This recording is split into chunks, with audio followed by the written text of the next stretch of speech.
Hello everyone, সবাইকে জানাচ্ছি daily blog পেজের পক্ষ থেকে আন্তরিক শুভেচ্ছা ও সালাম। আসসালামু আলাইকুম। তো আজকে আবারও হাজির হলাম নতুন একটি ভিডিও নিয়ে। আজকের ভিডিওয়ে আমি আপনাদের দেখাবো কিভাবে আমি বাসা থেকে অফিসে যাই। তো আজকের ভিডিওটি দেখতে আমাদের সাথেই থাকুন।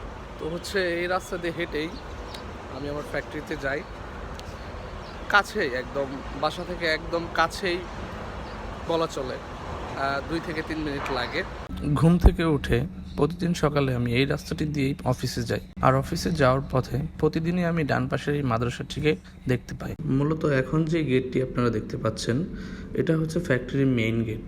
মেইন গেট দিয়ে ঢোকার পর এই রাস্তাটা পার্সোনালি আমার কাছে অনেক ভালো লাগে। প্রচুর পরিমাণে গাছ থাকার জন্য ন্যাচারাল একটা ফিল পাওয়া যায় এই জায়গা থেকে। এখন যে গেটটি দেখতে পাচ্ছেন, এটা মূলত 2 নাম্বার গেট। এই গেট দিয়ে এখন আমি ঢুকবো। তো ফিঙ্গার করে আমি আমার ফ্যাক্টরিতে ঢুকে পড়লাম। এই হচ্ছে আমাদের ফ্যাক্টরি। সামনে যে বিল্ডিংটি দেখতে পাচ্ছেন, মূলত এটাই হচ্ছে ফ্যাক্টরির অফিস।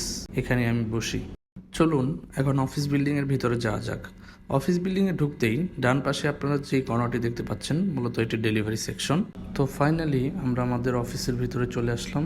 এই হচ্ছে আমার ডেস্ক, এই জায়গাতে আমি বসি। তো এইখানে সারাদিন কর্মব্যস্ততার মধ্যে আমার সাথে একজন আড্ডা দেয়, সে হচ্ছে আমার এই ফিশ। ওর নাম হচ্ছে নাইস। মূলত এটি হচ্ছে আমাদের ফ্যাক্টরির অফিস। তো আমাদের অফিসের সিনেমাটিক ভিউ দেখতে আমাদের সাথেই থাকুন।